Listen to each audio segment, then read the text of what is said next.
जय Jivdani. Beauty with astrology की founder मैं कामिनी खन्ना आप सभी समझदार दर्शकों के सामने एक बार फिर एक चर्चा का विषय लेकर हाजिर हूँ। ये चर्चा है कि केतु स्वाति नक्षत्र में प्रवेश कर रहे हैं। इस चर्चा को आगे बढ़ाने से पहले आप सबसे नम्र निवेदन कर दूं कि सब्सक्राइब कीजिए मेरा ये यूट्यूब चैनल YouTube/ब्यूटी विद एस्ट्रोलॉजी।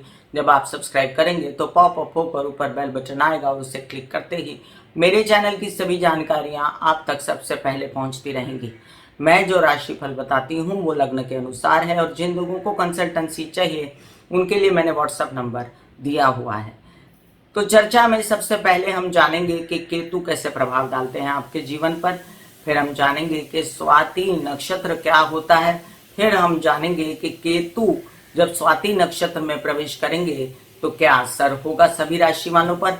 और अंत में हम आपको केतु और राहु दोनों के उपाय डिस्क्रिप्शन में लिंक डाला हुआ है, फिर भी मैं बताऊंगी कि केतु और राहु के छिटपुट क्या उपाय हैं। तो चलिए हम जानते हैं कि केतु क्या है।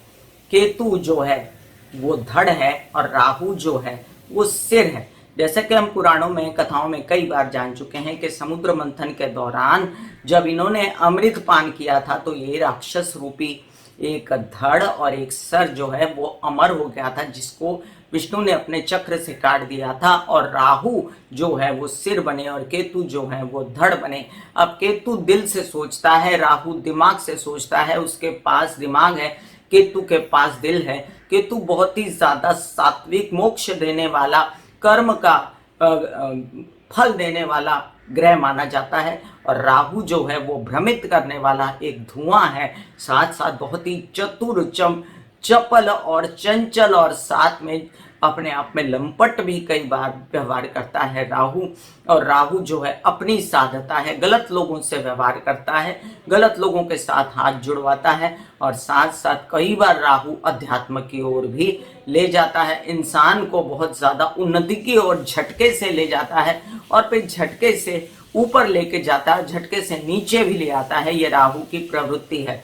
इसी तरह केतु की प्रवृत्ति हम जाने तो केतु अगर द्वादश भाव में बैठे होते हैं तो ऐसी स्थिति वो मोक्ष की ओर लेके जाते हैं। दशम भाव में बैठे होते हैं तो धार्मिक कार्य करवाते हैं। पंचम भाव में बैठे होते हैं तो अध्यात्म की ओर लेके जाते हैं।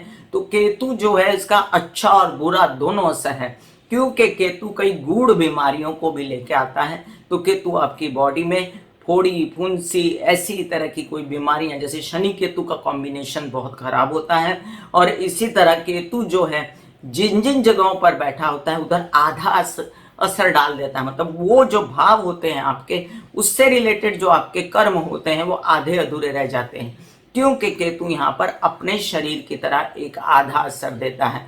मतलब जैसे कि केतु अगर द्वादश भाव में बैठ गया तो आपके वो प्रेम संबंध, हालांकि वो मोक्ष प्राप्त कराएगा आपको इस जीवन में, ऐसा माना जाता है, क्योंकि इस विषय में मेरी कोई गहन अध्ययन नहीं है। लेकिन कहा जाता है पुराणों के अनुसार, इसमें एक भ्रांति ये भी है कि आपके प्रेम संबंधों को आधा अधूरा रख देता है। दशम भाव में कार्यों को बहुत बढ़ाएगा, लेकिन बहुत सारे कार्य करवाएगा। फिर आप बहुत सारे कार्यों में भ्रमित होंगे, हर कार्य आधा आधा रह जाएगा। तो इस प्रकार से केतु द्वादश भाव का फल देता है। अब ये राहु केतु की नियति में हो क्या रहा है, केतु या राहु या कोई और जितने भी ग्रह होते हैं वो जिन जिन नक्षत्रों में जाते हैं वैसा फल देते हैं। तो कोई भी ग्रह गोचर जब चेंज होता है तो मेनली ये देखना चाहिए कि वो किस नक्षत्र में है और उस नक्षत्र का प्रभाव जो है उस ग्रह पर पड़ता है, और भावों के अनुसार वो ग्रह फिर उस नक्षत्र का प्रभाव देता है। तो ये बहुत ही जटिल है, लेकिन ये समझने वाली चीज है कि अब केतु जो है स्वाति नक्षत्र में प्रवेश कर रहे हैं, जो कि राहु का नक्षत्र है। जैसा कि मैंने आपसे कहा कि स्वाति नक्षत्र भले ही राहु का नक्षत्र है, लेकिन राहु जो है कई बार आपको अध्यात्म की ओर, कई बार आपको ऊंचाई की ओर, नाम और यश और कीर्ति की ओर ले जाता है। तो स्वाति नक्षत्र की भी कुछ इसी तरह से कहानी है। अब मैं आपको बता दूं कि 15वां नक्षत्र है स्वाति, और बड़ा ही चमकने वाला सितारा है स्वाति। स्वतः ही अपनी उत्पत्ति करने वाला, किसी से प्रभावित न होने वाला, उसको प्रजनन करने के लिए किसी की जरूरत नहीं है। भौतिक और आध्यात्मिक सोचने वाला, दोनों ही क्वालिटी उसके अंदर होती है और इसका अस्तित्व स्वयं प्रकट होता है। ये समझ लीजिए, कई लोग इसको पौधे की उपमा देते हैं कि ये लहलहाता हुआ पौधा है। और ये तुला राशि में इसका प्रभाव हम देखते हैं। इन दिनों केतु तुला राशि में है, इसलिए केतु पर प्रभाव है शुक्र का भी, जो तुला राशि का स्वामी है। अब नक्षत्र स्वाति है तो उसका प्रभाव, क्योंकि राहु उसका स्वामी है, इसके साथ केतु पर गुरु का भी प्रभाव होता है। और चौथी चीज केतु पर हम कहते हैं कुजवत केतु, तो कुज मतलब मंगल, तो मंगल का भी प्रभाव होता है। तो जिन लोगों की राहु की, जिन लोगों की शुक्र की, इन दिनों की बात कर रही हूं मैं, जिन लोगों की राहु की, शुक्र की, गुरु की या मंगल की दशा चल रही होगी, उन पर इस केतु के नक्षत्र परिवर्तन का बहुत बड़ा प्रभाव पड़ने वाला है। अब हम जानते हैं कि स्वाति नक्षत्र का स्वामी कौन होता है। स्वामी इसके राहु होते हैं और भगवान इसके वायु होते हैं। तो इसके संधिवात और एथराइटिस और स्पॉन्डिलाइटिस और कहते हैं ना, ऐसी कई बीमारियां जो ऑटो इम्यून, अंदर से ही बॉडी बिगड़ती है, उससे रिलेटेड होती हैं। साथ में ये भी समझिए कि आपके जन्म के जो ग्रह होते हैं ना, वो किस नक्षत्र में बैठे हैं, ये भी देखना बहुत इंपॉर्टेंट होता है। क्योंकि वायु से, क्योंकि इस स्वाति नक्षत्र में बहुत ज्यादा प्रभाव हम जानते हैं कि वायु का है। तो स्वाति नक्षत्र के जो एक तरह से स्वामी हनुमान जी को भी माना जाता है कि हनुमान जी वायु पुत्र थे। ये कार्य भी उसी तरह करने की कोशिश करता है, हालांकि वो हनुमान जी नहीं हो सकता। और माँ सरस्वती का भी इस पे अंश माना जाता है। तो स्वाति नक्षत्र को हम टोटली बुरा तो कह ही नहीं सकते। उधर से केतु है सात्विक, उधर से शनि की 10वीं दृष्टि है केतु पर। अब जब तक 17 जनवरी जाता नहीं तब तक तो शनि की 10वीं दृष्टि है। उसके बाद 17 जनवरी के बाद शनि की 10वीं दृष्टि केतु से हट जाएगी। और तब तक क्या होगा, शनि और केतु जो कार्मिक रिलेशनशिप्स हैं उनको उजागर करते रहेंगे। आपके प्रेम संबंध हो जाना, कई तरीके के आपके क्या कहते हैं, कुछ लोगों से मिलना जिनको आपको पुराना लेना देना है, ऐसे लोगों से आपकी मुलाकात हो सकती है। फिर यहाँ एक जो शनि और केतु का नेगेटिव एस्पेक्ट है वो भी हम भूल नहीं सकते। अपनी तबीयत को संभाल के रखना ही आपके लिए प्रमुख रहेगा। चलिए हम जानते हैं मेष से लेके मीन राशि पर क्या प्रभाव दे रहा है ये केतु का स्वाति नक्षत्र में जाना। क्योंकि अब धड़ को सिर मिल गया, स्वाति का स्वामी राहु है, तो अब धड़ थोड़ा बुद्धि से सोचने लगा, तो केतु को मिल गया सिर और अब वो थोड़ा सा चतुराई से भी सोचने लगा। तो अध्यात्म की जगह भौतिकता भी आ गई। तो कोई बुराई नहीं है भौतिकता, तो इसमें कोई बुरी बात नहीं है, खाली अपनी तबीयत का ध्यान रखते हुए आगे बढ़ते हैं। मेष से लेकर मीन राशि पर इसका प्रभाव। मेष राशि पर सन्मुख हैं केतु, आधे अधूरे विवाहित जीवन में संबंध बनाने वाले, या वहाँ पर शादी ही ना होने देने वाले, या बहुत लेट कर देने वाली शादी, और आपके व्यवसायिक पार्टनर के साथ आपकी आधी अधूरी रिलेशनशिप अनबन कराने वाले केतु यहाँ पर स्वाति नक्षत्र में आके दिमागी हिस्सा अब आपका चतुर हो जाएगा। और यहाँ पर आप हर तरह से अब बुद्धिमानी से भी सोचेंगे।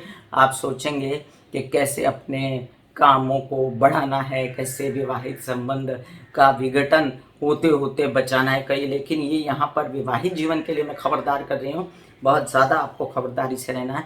साथ में थोड़ा स्पेस बना के रखें, दूरियां रखें, प्रैक्टिकल हो जाइए। और केतु जो है थोड़ा सा यहाँ पर मेलिफिक इंटेंशंस लेके भी आ जाते हैं और आपकी इमेज अच्छी रहे, इसका आपको ध्यान रखना है। वृषभ राशि, आपके लिए केतु का ये स्वाति नक्षत्र में जाना, आपकी बैंकिंग रिलेटेड व्यवहारों को खोलना, आपके लोन्स वगैरह पास होना, लेकिन वो लोन्स गलत लोगों से मत लीजिएगा, आगे चुकाने में दिक्कत होगी। ये भी समझ लीजिए आपके कई सारे काम जिसमें आपकी तबीयत है, सबसे पहले डायग्नोस कराना है, आपको डॉक्टर के पास जाना है तो पहले करा लीजिए। तबीयत ना खराब हो, पेट से रिलेटेड समस्याएं, रसौली, फोड़ी, फुंसी, इनका ध्यान रखें। और साथ में आपके विरोधी, क्योंकि कुजवत केतु हैं तो विरोधियों को दबा के रखा है केतु ने, तो अब थोड़े से उजागर हो सकते हैं। राहु के नक्षत्र में जाएंगे तो थोड़ा सा चकमक हो सकती है, तो विरोधियों से सावधान। मिथुन राशि, आपके प्रेम संबंधों में थोड़ी सी तेजी आ सकती है। जो बिल्कुल ठंडे हो गए थे और आधे अधूरे केतु अब दिमाग से सोचते हैं कि कुटिलता से कैसे चीज़ों को बनाया जाए। अपना दिमाग कुटिल मत कीजिएगा, आप बहुत ही सात्विक भोले आले व्यक्ति होते हो। आप निरंतर दुर्गा माँ की, सरस्वती की आराधना, पवन पुत्र की आराधना करते रहिएगा तो आपके जीवन में कुछ भी बुरा नहीं होगा।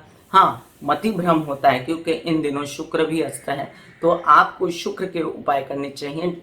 डिस्क्रिप्शन में मैं लिंक डाल देती हूँ।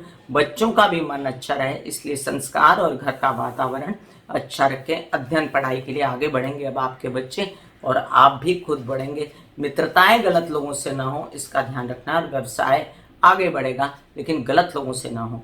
कर्क राशि, आपके लिए अब माता पक्ष से अन्न बन और उनका भी ऐसा गलत सोच लेना आपके लिए कुछ वो स्थिति पैदा मत कीजिए।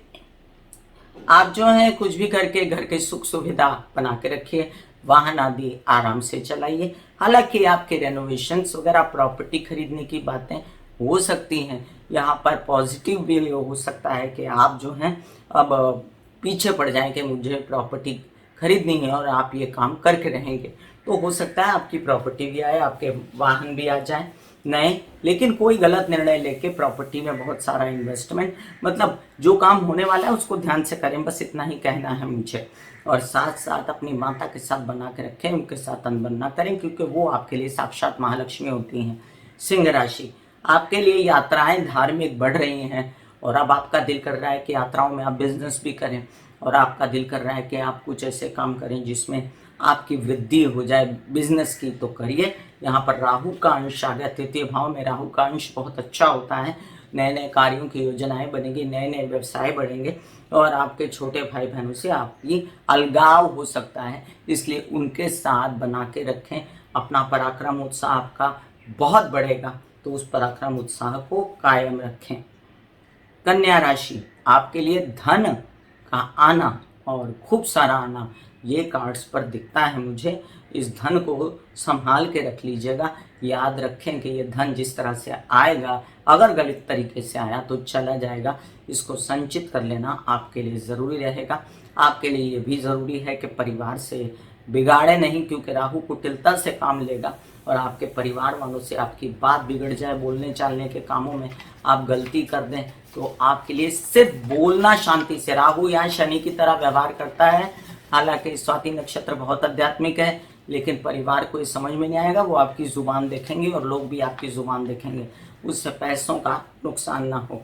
तुला राशि, लग्न में केतु है, एकदम आध्यात्मिक और संस्कारी बना दिया था इसमें, लेकिन आधे अधूरे काम छूट रहे थे, काम नहीं बन रहे थे, अब काम बनेंगे।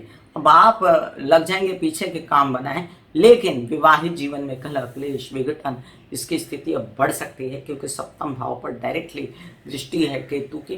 तो याद रहे, आपको किसी भी प्रकार से अभी शादी के अगर कोई आपके आते हैं, योग आते हैं, क्योंकि ये आएंगे 23 अप्रैल 2023 के बाद, बहुत ही संभल के करने हैं। और फिलहाल आपको जो सूझता है वो कार्य करते जाइए, क्योंकि आप ये इनके इन प्रकार अपने कार्यों को जुगाड़ों से बनाएंगे। और अपनी पर्सनालिटी थोड़ी सी ऐसी रखिए जो आध्यात्मिक रहे, ऐसी ना रखिए जिससे आपके ऐसा लगे कि बंदा बहुत शातिर है और होशियार है और इसके साथ काम नहीं करना चाहिए। ऐसे ने अपनी पर्सनालिटी को बनाए, थोड़ा सा सात्विक रहें। वृश्चिक राशि, प्रेम संबंधों में आप चतुरता न बरतें, प्यार से रहें। आपके विदेश रिलेटेड कामों में चतुरता बरतें तो आपको जरूर फायदा होने वाला है। आपके खर्च भी हो सकते हैं ऐसे कई कामों पर, और आपके वीज़ा वगैरह लग सकते हैं। अगर आप चाहते हैं कि आपको विदेश जाना है तो आप जा सकते हैं अब। और साथ साथ ये भी ध्यान रखें कि जो काम अधूरे थे विदेश में वो पूरे होने जा रहे हैं। जो प्रेम संबंध अधूरे थे उनको भी अब आप प्रस्ताव दे सकते हो शादी का आगे बढ़ने के लिए। धनु राशि, आपके लिए केतु की यह स्थिति कहती है कि आपके कई सारे ऐसे काम जिसमें केसेस विवाद हैं, थोड़ा संभल के, बहुत ज़्यादा पैसा नहीं तो खर्चा हो जाएगा, वेस्ट हो जाएगा। और शनि की दशम दृष्टि पड़ रही है वहाँ पर, तो ये संभालेगी इस बात को लेकर, क्योंकि लाभ भाव में शनि की दृष्टि खराब नहीं होती। लेकिन यहाँ पर मुझे ये कहना है कि राहु केतु की ये जो कॉम्बिनेशन जो नक्षत्र के रूप में बनेगा केतु के साथ में, यहाँ धन आने की बहुत संभावना है, काम मिलने की, मीडिया से रिलेटेड, आर्ट से रिलेटेड। तो खूब जोर मारिए, अपना काम चलाइए अपनी टेक्नोलॉजी से रिलेटेड काम चलाइए। कोई आप पॉलिटिशियन है तो भी आपके काम बढ़ते नजर आते हैं मुझे, लेकिन केसेस विवाद में कम लगे, नहीं तो आपके आते धन की व्यवस्था रुक जाएगी। मकर राशि, आपके कई सारे काम ऐसे मीडिया, आर्ट, पॉलिटिक्स, टेक्नोलॉजी से रिलेटेड हैं। तो आप नेता हैं, अभिनेता हैं, तो आपके काम बुद्धिमानी से अब बनना शुरू हो जाएंगे। आपके कई सारे काम ऐसे भी बनेंगे जिसमें आपके निहित है, आपके पिता आपके, लेकिन उनके साथ आपके संबंध खराब ना हो। आपके उनके साथ ऐसा ना हो कि ऐसा काम बनते बनते बिगड़ जाए, क्योंकि शनि की दृष्टि है। लेकिन शनि की दृष्टि दशम स्थान पे खराब नहीं होती। इस भाव से आपको आगे बढ़ना है और आपको कुछ भी करके अपने कार्यों को बनाते जाना है। याद रखें, आपके कुछ ऐसे काम हैं जिसमें आपके बहुत ज्यादा पर्सनालिटी की जरूरत है, बहुत ज्यादा आप सात्विक हो रहे हैं, तो अब वो सात्विकता कम हुई है और आप अपनी चीजों को जो है बुद्धिमानी से, चतुरता से बढ़ाने की कोशिश करेंगे। कुंभ राशि, आपके लिए कई सारे काम जिसमें बन रहे थे आपके भाग्यवर्धक काम, अचानक से उछाल आएगा, कई सारे काम बनेंगे। शुक्र राहु आपको सपोर्ट करेंगे ना, राहु का नक्षत्र, और आपके कई सारे काम जो हैं मीडिया से रिलेटेड, आर्ट से रिलेटेड, पॉलिटिक्स से रिलेटेड बनते हुए नजर आते हैं। आपके लिए एक ही चीज देखने वाली है कि जो शनि की दृष्टि आपको खराब नहीं करती, आपको राहु का नक्षत्र भी खराब नहीं करता, आपको केतु खराब करता है। लेकिन केतु यहाँ पर अब आपको सपोर्ट करेगा राहु के नक्षत्र में जाके, और आपको किसी प्रकार से कोई भी काम अब छोड़ना नहीं है। कोई भी काम आता है तो उसको लेते जाइए, लेकिन गलत लोगों के साथ व्यवसाय मत कीजिए। यात्रा पर सावधान रहें, खाना पीना, खाने की दवाइयां वगैरह साथ लेकर चलें। मीन राशि, आपके लिए आपके विवाहित जीवन के संबंध जो है अब संभल के, तबीयत संभल के, कोई फोड़ा आप उनसी कोई ऐसी स्त्रियों में ओवरीज, यूट्रस वगैरह से रिलेटेड परेशानियां, कोई ऐसी परेशानियां जैसे प्रजनन अंगों से रिलेटेड पुरुषों में भी प्रोस्टेट वगैरह, तो संभल के चलना है। व्यवसाय बढ़ेगा, चतुरता से बढ़ेगा, कोई चतुर व्यवसायिक पार्टनर मिलेगा, लेकिन गलत लोगों से हाथ जोड़ के अपना पैसा इन्वेस्ट करना ठीक नहीं। जो काम बढ़ता है बढ़ने दीजिए, लेकिन इन्वेस्टमेंट नहीं इन दिनों।